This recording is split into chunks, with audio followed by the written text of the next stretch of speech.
সন্দেশখালীর খবরে আমরা নজর রেখেছিলাম, আমরা দেখেছিলাম গত পরশু গতকাল কিভাবে রোজ উত্তপ্ত হয়ে উঠেছে সন্দেশখালী। এই বিষয়ে এখন একটা বড় আপডেট আপনাদের জন্য তুলে ধরবো। সন্দেশখালীতে 144 ধারা জারি করা হলো। গতকাল রাত থেকে জারি করা হয়েছে 144 ধারা। গত 3 দিন ধরে সন্দেশখালীর উত্তপ্ত পরিস্থিতির ছবি আমরা তুলে ধরেছি বারংবার, কিভাবে দেখা গেছে স্থানীয়রা উত্তপ্ত হয়ে উঠেছেন সেই এলাকায়। শিবু উত্তমের গ্রেফতারির দাবিতে বিক্ষোভ সন্দেশখালী দ্বীপে 144 ধারা জারি করা হলো প্রশাসনের তরফে।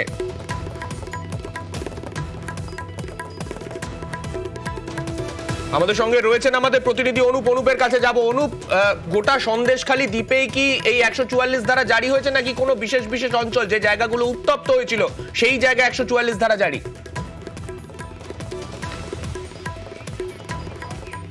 তো 3 দিনের যে ভয়াবহ পরিস্থিতি এবং সেই কারণে সন্দেশখালী দ্বীপের কিন্তু 2 নম্বর যে ব্লক, সেই ব্লকে শুধুমাত্র 144 ধারা জারি করা হয়েছে পুলিশের পক্ষ থেকে। তার কারণ গত 3 দিন ধরে যেভাবে উত্তপ্ত পরিস্থিতি হয়েছিল, দফায় দফায় বিক্ষোভ থেকে শুরু করে উত্তম সর্দার এবং অন্যদিকে শিবু হাজরার যে বাড়ি ভাঙচুরের ঘটনা এবং গতকাল যে একেবারে রণক্ষেত্র আকার নিয়েছিল এমনটা বলা চলে, সেই সমস্ত এলাকা 2 নম্বর ব্লক, এই থানা সহ বিভিন্ন এলাকা এখানেই কিন্তু জমায়েত করেছিল এবং আজকেও জমায়েত হওয়ার কথা ছিল। তার আগে পুলিশের পক্ষ থেকে দেখাবো এইভাবেই কিন্তু গতকাল রাত থেকে 144 ধারা জারি করা হলো, সেই নোটিশ লাগিয়ে দেওয়া হলো এইভাবে।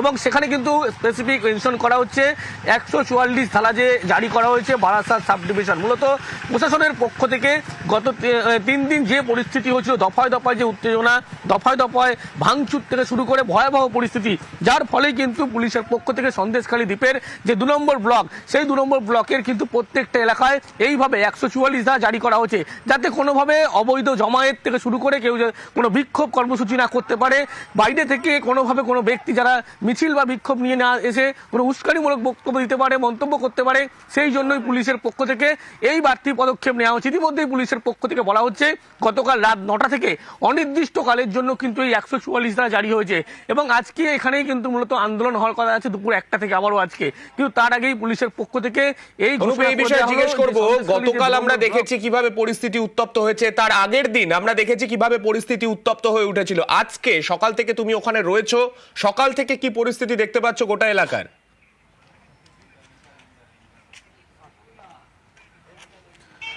সকাল থেকে কিন্তু আজকেও সন্দেশখালী যে পরিস্থিতি গতকাল হয়েছিল, তার ফলে থমথমে পরিস্থিতি। থানার সামনে এখানেই কিন্তু যেমন বিক্ষোভ কর্মসূচি হয়েছিল এবং সেখানেও কিন্তু একেবারে শুনশান রাস্তাঘাট এমনটা বলা চলে।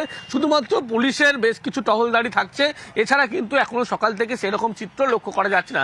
তার কারণ যদি উল্টো দিকে দেখাই, সেখানেও কিন্তু একইভাবে পুলিশের পক্ষ থেকে একটি টোটো গাড়িতে করে মাইকের ব্যবস্থা করা হয়েছে, কারণ এখানে কিন্তু কোনোভাবে জমায়েত করতে দেওয়া হবে না।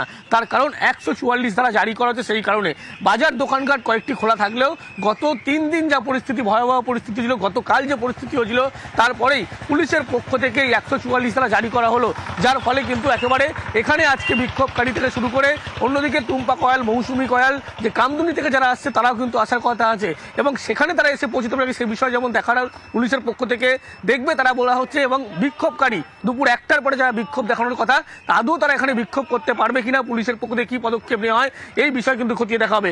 এইভাবেই কিন্তু পুলিশের পক্ষ থেকে বলা চলে যে এখনো এই ব্যবস্থা করা হয়েছে 144 ধারা যেহেতু, এবং মহিলা পুলিশ তারাও কিন্তু মোতায়েন করা হয়েছে যাতে কোনোভাবে এখানে জমায়েত না করা যায়। সেই কারণে বারাসাত ডিভিশন সাব ডিভিশনের পক্ষ থেকে কিন্তু এই 144 ধারা জারি করা হয়েছে এবং আজকে থেকেই মূলত 144 ধারা জারি অনির্দিষ্টকালের জন্য, যতদিন না সন্দেশখালীর পরিস্থিতি স্বাভাবিক ছন্দে ফিরছে, এই 144 ধারা জারি থাকবে বলে 2 নম্বর ব্লক এলাকায় এমনটাই কিন্তু পুলিশের পক্ষ থেকে স্পষ্ট করা হচ্ছে। বেশ, ধন্যবাদ অনুপ।